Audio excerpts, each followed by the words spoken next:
We're going to talk about the hurling final right now because Tommy Walsh is on the line. Good morning, Tommy. Good morning, Nathan. Did you ever get imposter syndrome? When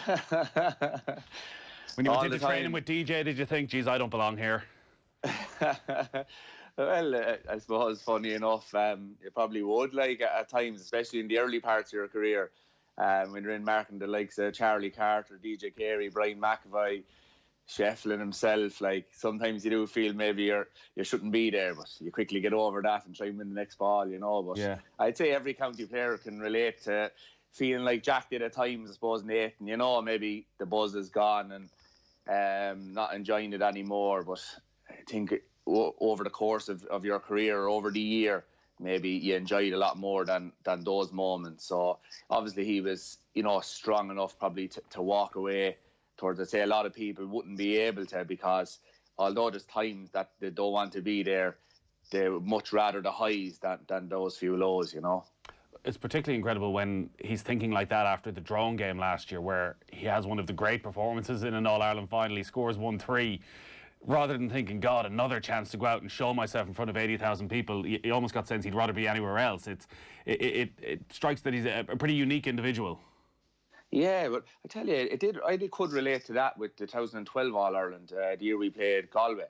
So what happens is, with the inter-county, it's all-consuming for so long. So you go back in, let's say, January. Probably for him, it's probably just all year round, maybe November, December, I'm not sure, even though the Dubs are good enough to take their time off during the winter. I have noticed that. So it was probably from January on. So you're talking about 9 months. Then at the end of September. So I remember playing the All-Ireland against Galway, and now it was different in that we had it won. I'm not sure what the story is in that final. Were they winning by a point?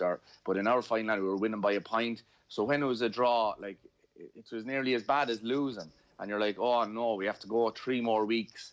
I have to go back. You know, we thought this was all over, win or lose, but you have to go back training for 3 weeks. And you know, I can understand that. I'd say the Kilkenny lads, probably, and maybe the Galway lads from 2012, they might be able to relate to that.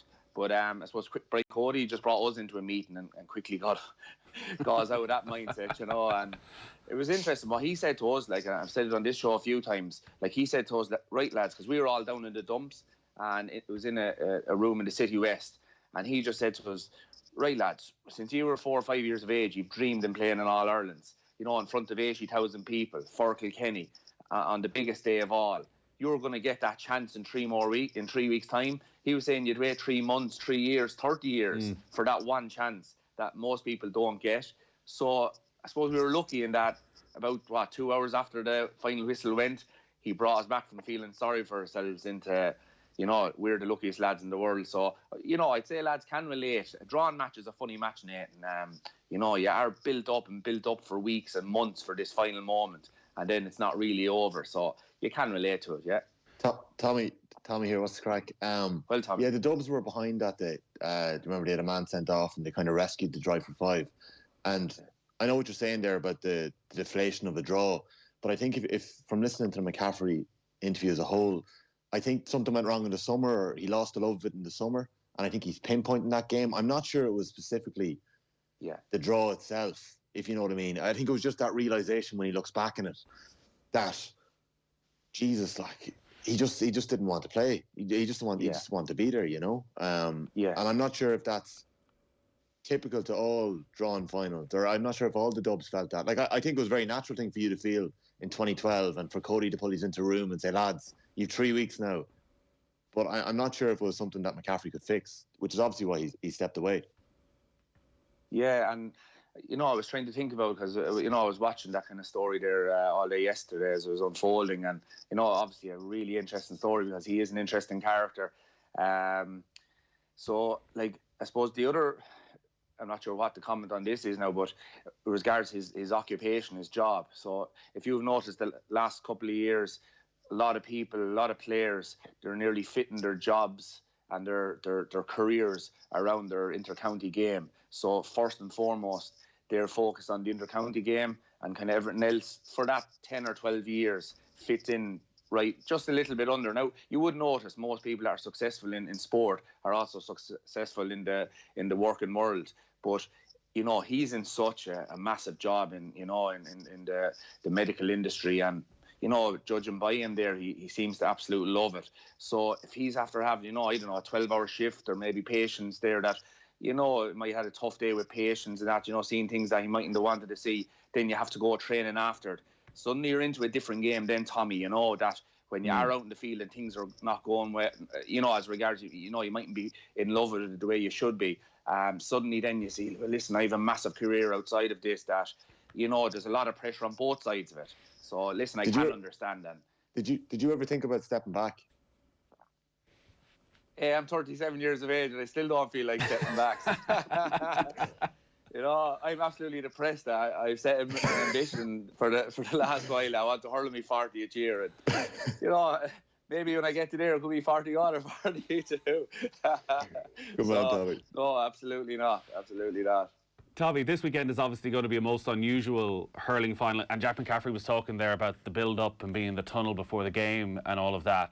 How different an experience do you think it's going to be, particularly in those moments before throw-in and when nerves are really kicking in for players? The fact that there's no noise around the stadium, there's going to be this slightly surreal atmosphere. You've been in Croke Park already this summer and know what it's like. When you think back to the dozens of times you've been there in Croke Park on big occasions, do the crowd and the occasion, does that feed into the sense of nerves? So do you think it'll be a different build-up for the players? Oh, absolutely, Nathan, 100%.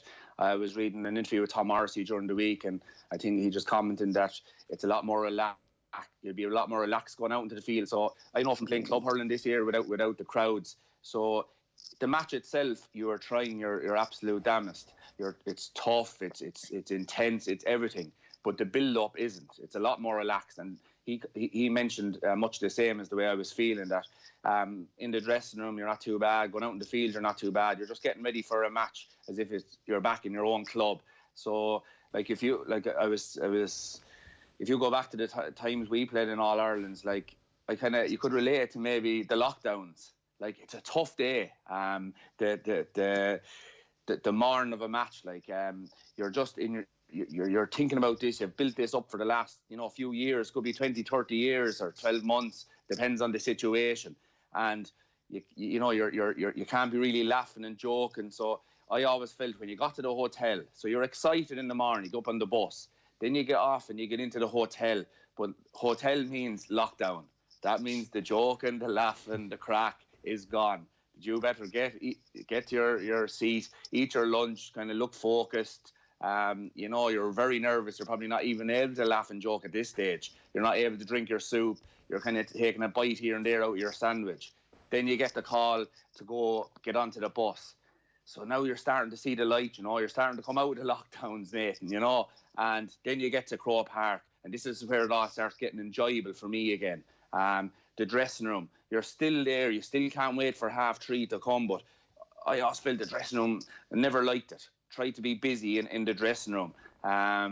We got in there probably about an hour beforehand, maybe a little bit, an hour and 10 minutes. I was praying that there be a minor final going on, that it wasn't half time in the minor. Get out straight away, stay busy. The last thing I wanted at that stage of an All-Ireland final was to be left with your own thoughts. So I just tried to stay busy doing little things, doing nothing really, and read a little bit of the programme.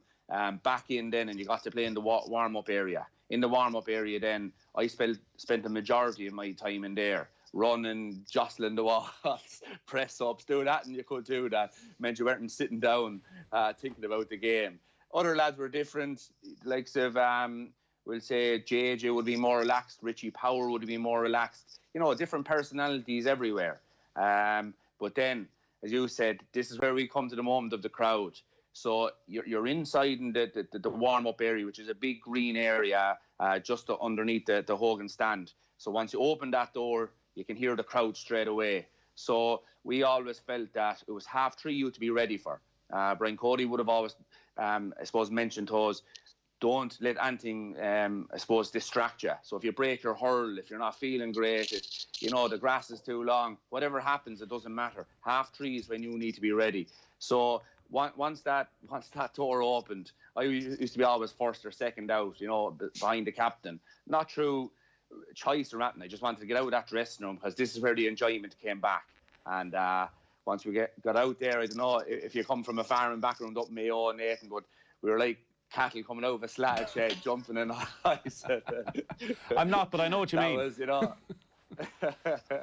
So that was the time that we could, you know, get on with it again. And it was great. Like the crowd, you know, the noise. You know, players will tell you that they don't hear it. You don't really hear anything going on, but you do hear that buzz. Like you can feel the goose pimples on your chest, on your back. You must feel it, Tommy, at the end of the parade, because I think it's one of the best moments of the Irish sporting year, football final or hurling final, when the teams are going down towards the hill and the noise and just the crescendo of this sort of Mexican wave of noise building and building. As a player, when you're getting there, is it literally the hairs are up in the back of your neck? Oh, it's incredible. It's absolutely incredible. Like before you do it for the first time, you always think this is, you know, when you're looking at the players, they look kind of so focused, they look maybe nervous and that, and you're like, geez, I'd hate to be there kind of a thing, because the pressure that must be on them must be unbelievable. But that is gone at that stage. When you get into that parade, that's probably the most enjoyable part of the pre-match, because, I don't know, it's hard to explain. You're walking around. The first few years, you're told to look at the ground. So you're kind of looking down, wondering who's out in the stand. And I better look focused here in case Brian is looking at me. But, you know, I made that mistake my first year. And then when we got to the hour on, I looked up and what? Oh, sorry. Okay, go on. And then I looked up after looking at the ground for you know, the whole All-Ireland final parade, looked up and I said, oh my God, there's some crowd here. The nerves hit you then, but no, the parade is magic. It's absolute magic. In my later years, what I tried to do was look around at the crowd, not look for people, but just to build myself up that this is the way it is, because there's no point in going into your number 5 position and then getting a fright that you look up, there's 87,000 people at the game. So I tried to build in that into the warm-up and really, you know, focus on half 3, but let's get used to this crowd, let's get used to these surroundings. And then the breakaway, you run into your position and the hour on the vein. And I used to get a crazy habit where I used to have to scratch the middle of my hand. And I don't know what it was. It used to happen. Never happens to me in life, except for I'm in the All-Ireland fight. Well, in the hour on the vein for an All-Ireland final or a big game. But and then you get into your position then, and you know, your man usually hits you a few digs and you don't react, and on you go. Yeah, it's a shame for these players that they won't get to experience all of that, but I guess the medal at the end of it looks the exact same for whoever comes out victorious on Sunday. Let's talk about the match then, Tommy. Waterford against Limerick. Any amount of analysis on the matchups, and listening to some brilliant analysis from Paddy Stapleton yesterday morning. A lot of it seems to be focusing around the 2 half-forward lines. What are you looking at in terms of the matchups that you're most looking forward to? Yeah, well, if you mention the half-forward lines, you know, you have to mention, I suppose, Garrod Hegarty, Cian Lynch. Like, Cian Lynch is kind of the boy wonder of Limerick. He's the boy wonder of Ireland at the moment. He's this real humble guy. You know, he goes to Mass of a Sunday. He says his prayers. He's really good. He doesn't, I think he's a non-drinker. He's really, you know, happy-go-lucky kind of a guy, and just dazzles with that stick. Like, even you see the last day against Galway, you know, he wasn't in the game a whole lot. Last 15, 20 minutes when the game was there to be won, he steps up and is absolutely brilliant. So whoever picks up Cian Lynch, whether he's centre forward or whether he's midfield, that will have a major part of the game, because when he's going well, I find Limerick are going well. Who should pick him up? Well, I think Kevin Moran is going to pick up Garrod Hegarty. I think if he's centre forward, he'll roam around. I think Liam Cahill likes the traditional type of a backline where Tadhg de Burca is left just in that centre-back role, where he's not a sweeper, but a centre-back was always given that licence that if he wanted to sweep, he could. If he wanted to step up on his man, he could do that. The kind of choice was his, really. So I would still like Waterford to keep with that formation. So it's who picks up Cian Lynch, it's the midfielders. So maybe, I don't know, maybe Kieran Bennett or someone comes back out the field, and just every time Lynch comes deep, that he picks him up, and when he's up centre forward, then he's left to his marker, which will be Tadhg de Burca.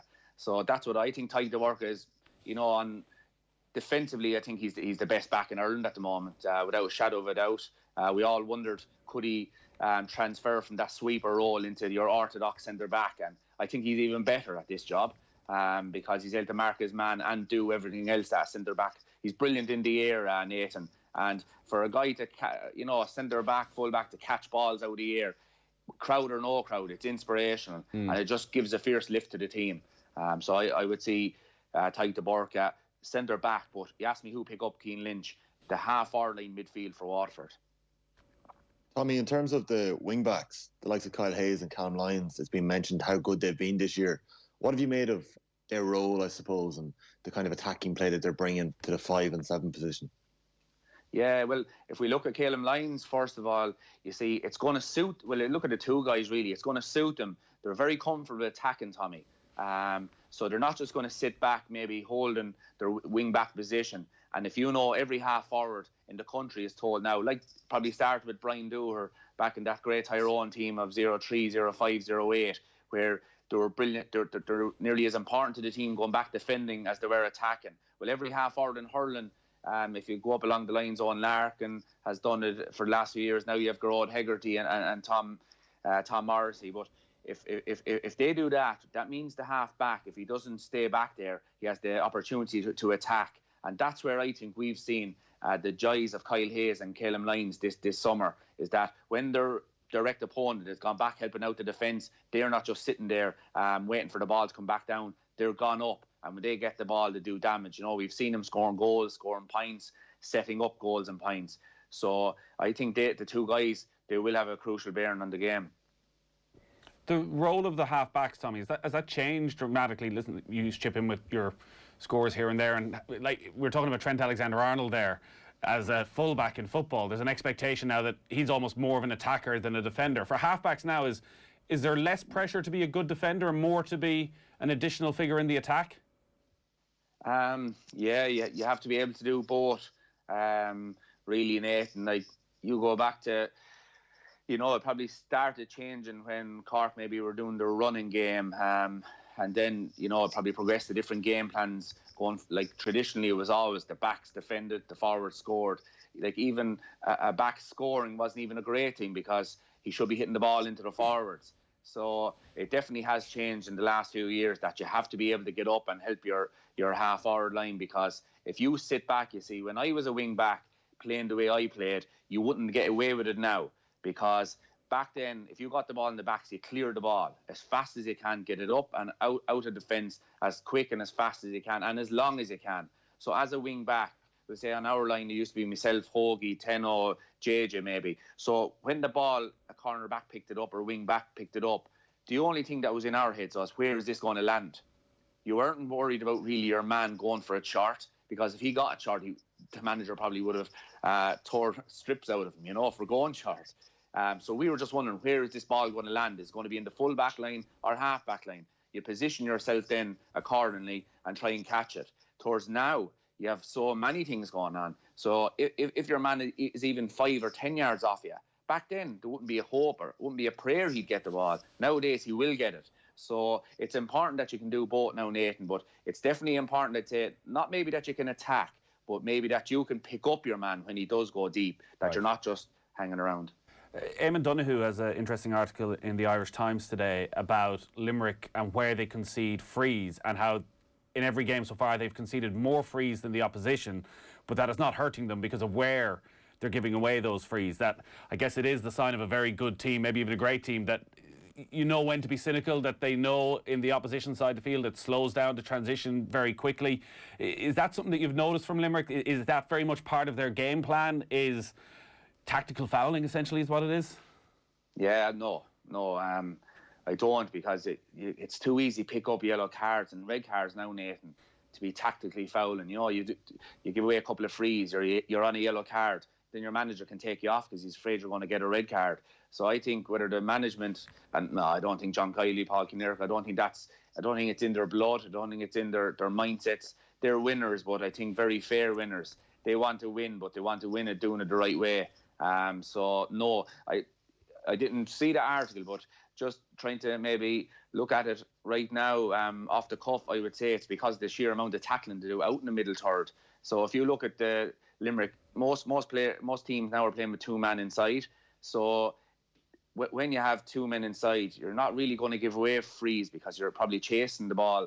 You know, say if Waterford have only 2 men inside on Limerick, well, most of the time the Limerick players will get the ball. And if they don't, the Waterford guys will be putting it over the bar. That they'll have very little chance to foul him. If you look at, we'll say, when Stephen Bennett gets the ball, maybe he'll be after doing a run, so he'll get the ball out in space in front, and there'll be little chance to foul him. So I just think it's the sheer numbers that Limerick have out in the middle third, and they're brilliant. Their intensity, their tackling is excellent. And in hurling, there's so many things with high arms and hurls flying around everywhere. You can give away a free. So no, I don't think it's tactical fouling. I just think it's the sheer numbers that are out there and the intensity that they go about their business.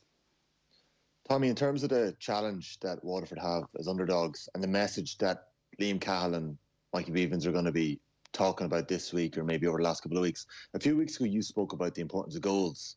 And you told a great story about your coaching Kieran's that would have always kind of passed that message on to players. Like, is it as simple as that this week? Do Waterford need to chase goals? Do they need to be really aggressive in that sense early on? Yeah, they need to get goals. I wouldn't say chase goals, because when you're trying to chase goals, they don't really happen. It's just when the chance comes, you go for it instead of tapping over and getting your easy point.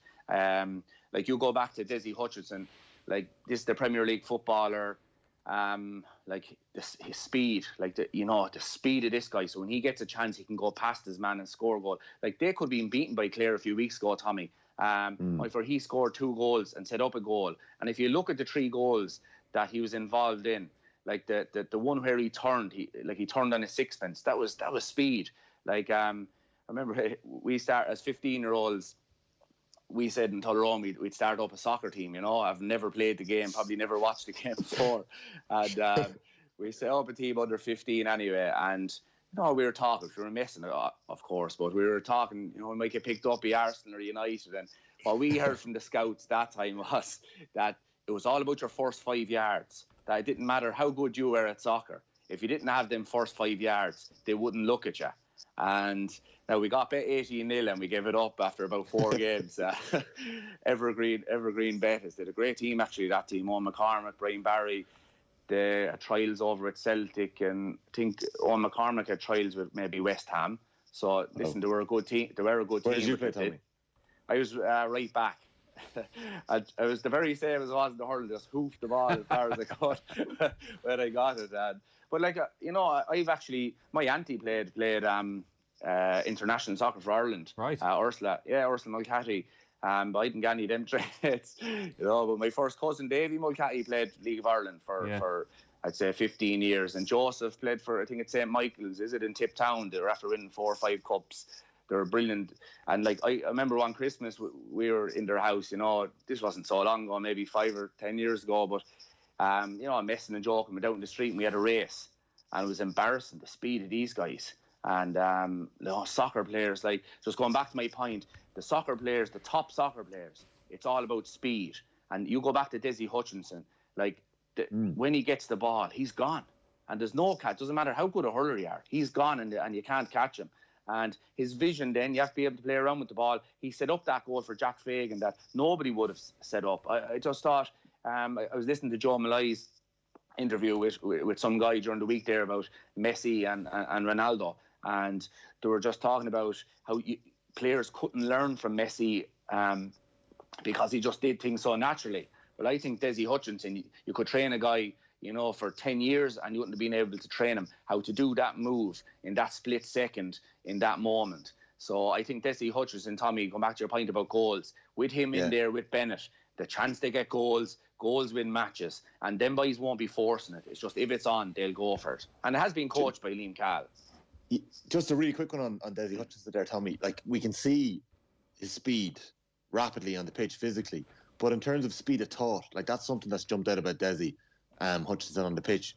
Was there other players in the Kilkenny dressing room that just had sharper minds than anyone else? Is there anyone in particular that they were just quicker the way they thought about the game? Yeah, all them forwards were. TJ Reid,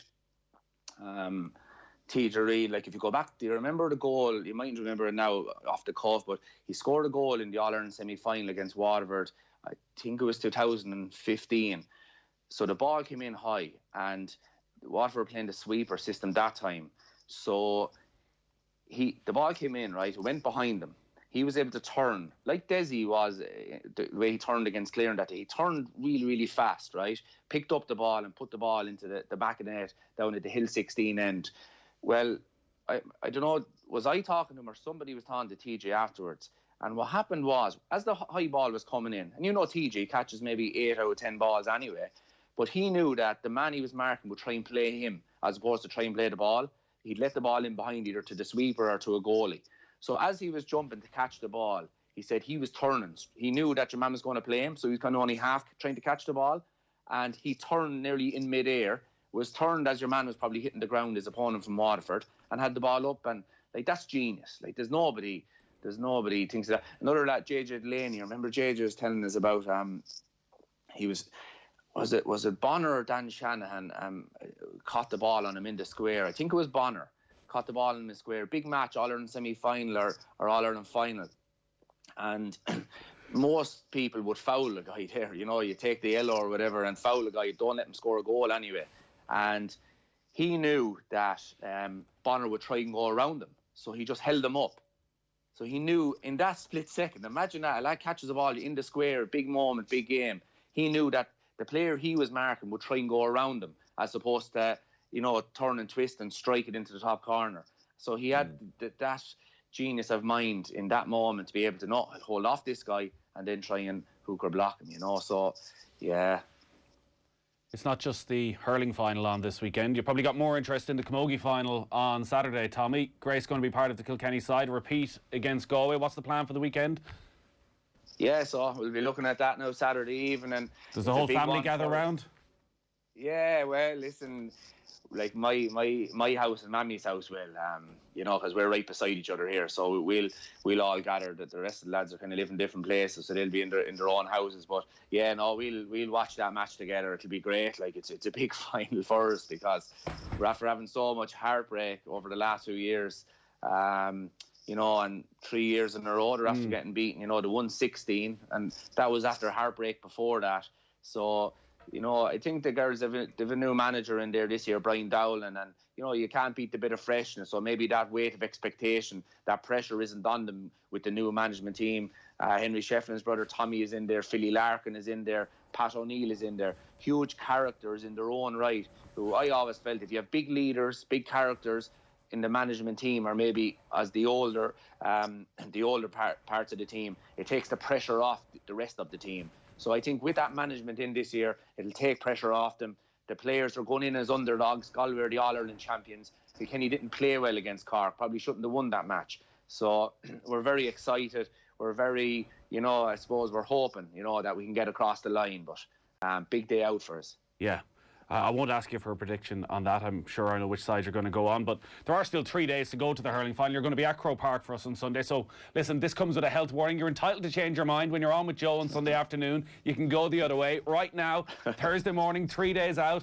Is it Waterford or Limerick for Tommy Walsh? It's Limerick. It's Limerick. But I get, you know, Waterford, they have a chance if they get goals. But I'm going with Limerick. Why, Nathan? I think they deserve that respect.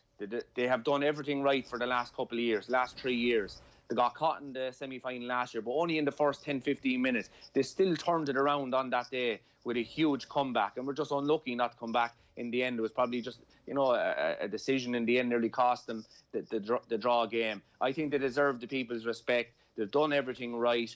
They're the All-Ireland champions of 2018. They're playing with a hunger that they've never won the All-Ireland before. They've lost the final 4 times from 73 to 2018, Nathan. Like Limerick, like everyone, the neutral will probably be shouting for Waterford. They haven't won it since 59. But Limerick have had a lot of heartbreak as well. Lost 4 times in 73, won in 18, had the heartbreak last year.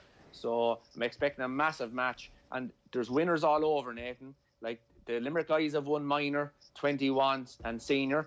The Waterford guys have won minor, under 21, Fitzgibbons, Harty Cups. So there's winners all around. The 2 managers are winners. So it's going to be an epic battle. And I'm going to tip Limerick. I'm pumped already, Tommy. I am pumped already. We look forward to hearing you on Sunday. There's a long way to go. You don't want to peak too early, I guess. That's the one thing we've learned here. Wait till you're just finishing up on the walk around Croke Park. That's when you really want to be at it. That's it, Nathan. Great stuff, Tommy. Well, enjoy Sunday. We'll talk to you then.